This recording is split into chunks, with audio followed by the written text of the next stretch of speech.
速通徐州9元火车票盲盒旅游之第2期。Hello， 大家好，今天是2025年11月10号，我和老公来到了江苏省徐州市及其周边城市，准备开启5天4夜的旅游。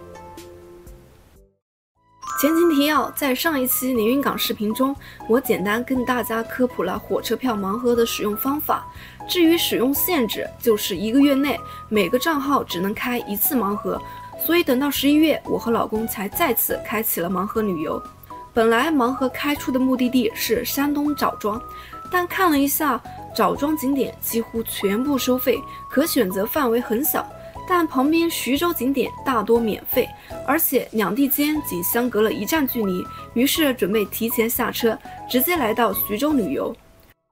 徐州市是江苏省里除了苏州市、南京市以外人口第3多的城市，常住人口高达902万，一共有5个区、3个县，并代管了2个县级市：兴义市和邳州市。那我们这次旅游的地点主要集中在徐州的云龙区和泉山区。虽然从淮南到徐州的火车是直达车，但这过程中需要绕很长的一段路，先从西北面的阜阳转到淮北，最后再转到徐州，硬生生把原本3个小时的车程拉到了快6个小时。而且这趟火车的发车时间还是在下午3点，所以来到徐州的第1天已经是傍晚，时间是晚上9点。这个点能逛的只有丰储街和富国街的夜市。逛之前，我们先来到一家烧烤店填饱肚子，尝尝徐州的特色烧烤。这家店是推荐里最便宜的一家，羊肉串3元1串，素菜都是2元1串，一共点了荤素20串，花了55元。吃下来，我们觉得主打的羊肉串分量还行，就是没什么滋味，没有想象中那么好吃。油包干倒是不错，用羊的脂肪包着羊肝来烤，咬下去就爆汁，留下满嘴的羊肉香，挺好吃的。至于这些素菜呢，烤的都很一般，不推荐点。吃完串串，和老公去附近的夜市兜了一圈，我们感觉徐州物价跟江苏省人口排名相似小吃摊的价格呢也是直逼南京和苏州，比较贵，没什么性价比。最后买了一份肉夹馍12元，炖的猪肘肉看着很诱人，没想到一口咬下去，味道好咸，盐巴放的太多了，配着饼吃也很咸，只好让老公解决。我呢则买了小吃街里最便宜的徐州枣糕，这家店有团购折下来1块7一个小蛋糕。枣糕的口感跟西式蛋糕差不多，绵软蓬松，连我一向不爱吃甜点的老公也认为做得很好吃，蛮不错，很推荐。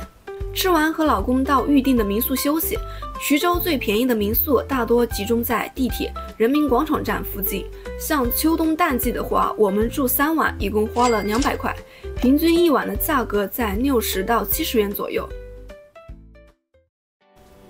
今天是2025年11月11号，和老公正式在徐州旅游的第1天。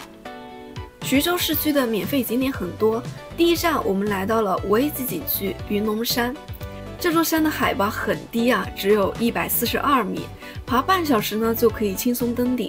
来到云龙山观景台，在这儿可以俯瞰徐州的城市风光，一眼望过去是大批的高层建筑楼和数不清的群山连绵。老公看到以后发出感慨，怪不得徐州乃兵家必争之地，大大小小打了几百场战役。这些天然掩体以及便利的水运交通，都让徐州的战略地位显得尤为重要。从观景台原路返回，山脚就是今天的第2站景点徐州博物馆，一共有3层楼可供参观。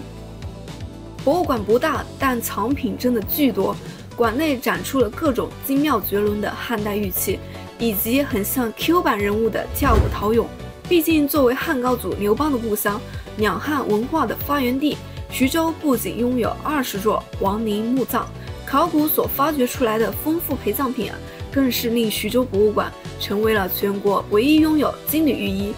银缕玉衣、铜缕玉衣的博物馆。像常规的博物馆一般都只有1具玉衣，这儿有整整3具，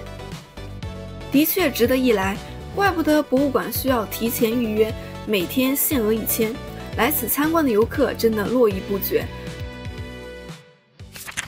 博物馆参观完毕，接下来前往第3站景点回龙窝历史文化街区。弱弱的科普一下，这个名字是被美化过的，原来叫回牛窝。由于该地地势低洼，雨水倒流在此，久积难泄，慢慢的民众便习惯性称呼为回牛窝。改名之后，氛围一下子变得高大上起来。那现在的街区的确也收拾得特别漂亮，有卖各种小吃的美食街，还有前仆后继占据最佳打卡点疯狂合影的游客们。对了，街区里还有一个城墙博物馆，大家来到这里可以顺路进去瞅瞅。时间过得很快，下午4点半和老公前往今天最后一站景点户部山古建筑群。这里拥有2000多年的历史，能参观当地官绅户妇的大院，看项王的戏马台，还有崔涛故居的户部山翰林院。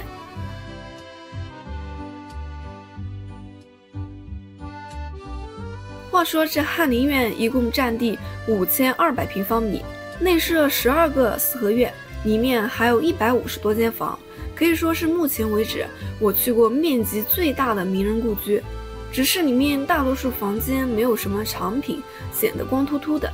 不过嘛，建筑物本身呢才是这儿最大的藏品。哎呦，一天狂刷4站徐州景点，实在累得不行，所以准备随便在户部山的步行街吃个快餐就回民宿休息。徐州这儿有很多叫把子肉的快餐店，里面主打的是一块看上去肥瘦相间的大肉块，价格一般是10元一块。我们点了1份把子肉和几份蔬菜，一共花了27元。大块五花肉吃起来的味道是咸鲜口的，放了很多香料调味不错，就是口感稍微有点腻，然后瘦肉有点柴。话说这把子肉上海也有，只不过上海的叫大肉或者走油肉，无论看上去还是吃着的口味呢，两者都差不多。好啦，徐州第1天旅游结束，明天呢继续带大家参观。一晚上过去啦。今天是2025年11月12号，和老公正式在徐州旅游的第2天。今天的行程比较分散分为上半场的宝莲寺和下半场的徐州乐园。原本想偷个懒，直接在民宿休息到下午2点，再去徐州乐园赶夜场，但想着来都来了，只好打起精神，和老公拖着2具疲惫的身躯去打卡徐州宝莲寺。早餐是老公找的一家地锅鸡，新开业的店，团购套餐80块，一共包含了3道菜。招牌地锅鸡特意点的不辣版，没有放辣椒，但放了很多花椒，所以吃起来的味道是椒麻味配咸甜口，挺好吃的。就是鸡肉煮得很韧，吃着有点费嘴。另外2道凉菜里，除了明显凑数的馓子，也就是油炸面条然后凉拌，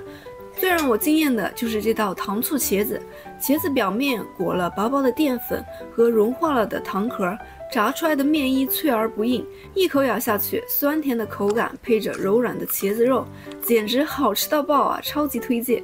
吃完早饭已经中午1点，开始骑车前往离市中心有15公里远的宝莲寺。温馨提示，徐州的宝莲寺是宠物友好地，狗狗身高在50厘米以下，并拴着狗绳就可以带上狗狗一起逛寺庙。但是注意，狗狗不能进到任何大殿里面去，只能在大殿外面待着。宝莲寺坐落在蟠桃山景区里，寺庙历史最早可以追溯到公元420年，算算日子也是一座千年古刹，曾经是中国第1座带有印度风格的寺庙。但我们现在看到的是2009年开始慢慢建设而成的新庙宇，特别的宏伟壮丽。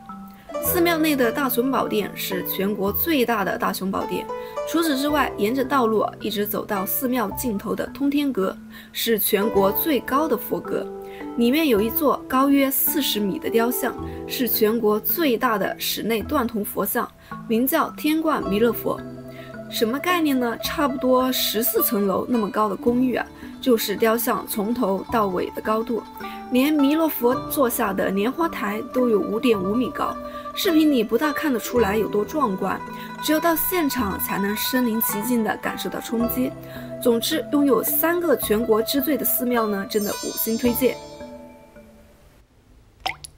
好了，火速的逛了一圈宝莲寺，准备前往这次徐州之旅的最后一处地点——徐州乐园。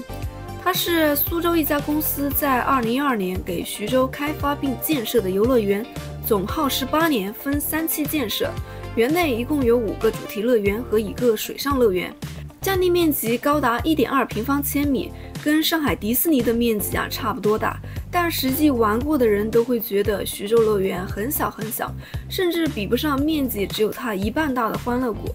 我分析了一下，总结以下3点。首先，第一，园内项目毫无亮点，最值得玩的只有一个巅峰勇者过山车，是我迄今为止坐过最舒服的高速过山车，很快，但一点呢都不会让人感到难受。其他的就没了。本来还有一个悬挂式过山车，但经常不开，约等于没有。像常规的海盗船、旋转木马、碰碰车以及各种转来转去的大摆锤就不提了，所有乐园标配。问题是跳楼机它建得那么高，结果开机后只有1次下坠，坐在上面我甚至连乐园全貌都没来得及多看几眼，瞬间就回到地面。哇，真的好无聊。其次，第二，园内演出注水严重，官方写的所有表演基本都只是3、4个 NPC 在那儿跳舞，实在过于敷衍。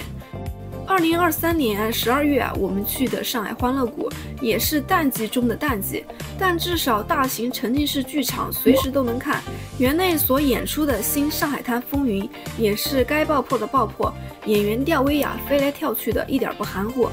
而徐州乐园如果不在周末节假日去的话，根本看不到什么大剧场。最后第三，线路规划很不方便，热门项目的出口和入口离得太远了，让人来来回回的就在金矿镇、法兰西城堡里溜达，根本感受不到有5个园区。说完缺点，再讲下徐州乐园的优点。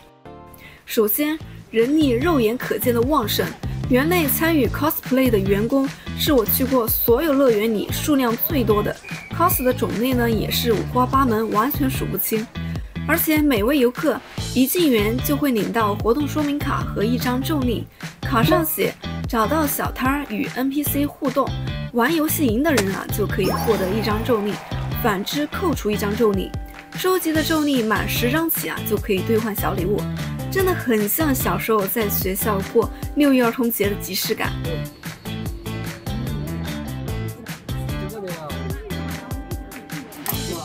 哦，可以，赢了。还有豌豆先生参与互动。其次，园内有5大鬼屋，一口气满足鬼屋爱好者的癖好。其中我们认为质量最高的是逃出亡灵和纸人还魂，场景布置得很精良，唯一的硬伤就是里面灯光打得太亮了，恐怖感大大降低。最不好玩的是老 K 园区和幽暗沼泽，意义不明。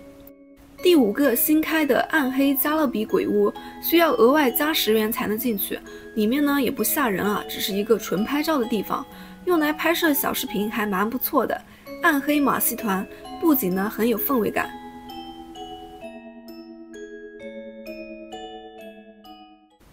最后说一下乐园收费，常规票价是198元，大学生80元。我总是拿它跟欢乐谷比是因为2个乐园的常规票价之间呢区别不是很大，欢乐谷的价格呢比徐州乐园贵了50-60，特别是遇到打折的情况下，欢乐谷120元就能玩上1天，徐州乐园是90元，差距呢就更小了，只有30块。我们去的时候正好遇上万圣节活动，夜场票限时开放，下午3点入园，晚上9点闭园。那我买的这个票是包含了暗黑加勒比的，在夜场票89元的基础上加10元可入，也就是99元。我在海鲜市场买的票85元1张，2人花了170。虽然没有想象中有趣，不过和 NPC 互动也蛮好玩的。很多人专门到这儿和 cos 拍照，也算体验了除上海之外的游乐园是怎样的一个运行模式，有什么不同。比如上海欢乐谷的鬼屋啊，里面呢没有工作人员当鬼吓唬你啊，就是乌漆嘛黑的一坨，特别黑，走完就结束。但在徐州乐园的鬼屋呢，每个都至少有1位 NPC 化好妆躲在里面吓人，还有巅峰勇者过山车。没坐之前呢不知道，但坐了以后啊，在我心中的过山车排行榜里，它可以和上海迪士尼的创极速光轮并列第3名，第2名是上海锦江乐园的巅峰1号，第1名则是上海欢乐谷的绝顶雄风。那心满意足的和老公玩到闭园前半小时才出来，饿得不行。今天只吃了1顿地锅鸡。乐园旁边几百米有一家奥特莱斯商场，看上去挺高端的，不过里面的餐厅和乐园一样，晚上9点就停止营业，8点40分过去已经不接待了，只好先赶到市中心的美食街啊，看看有什么吃的。哎，这家店排队的人好多，看了一下卖的是炸牛排，也是很多人强推的徐州小吃啊，顺路买来看看。哆哆嗦嗦的在晚上排了40分钟才轮到我，牛排必须20元起买，买了30块钱的，就这样一小盒。带着牛排来到奶茶店，点了一杯5元奶茶，坐着吃。牛排调味不错，吃着很脆，上面撒的是椒盐孜然粉，但是完全没有汁水啊，肉片脆得再薄，口感也是干巴巴的，没有想象中的好吃，排队肯定不值得，也就尝尝味道吧，性价比一般。好啦，徐州2天之旅正式结束，下一站准备前往安徽宿州，但发车时间啊和连云港一样，只有早上有车，所以今晚只好继续在徐州住了。明天早上9点半坐火车前往宿州。如果你喜欢这期视频的话，别忘了点赞、收藏、评论、转发。拜拜，下次再见。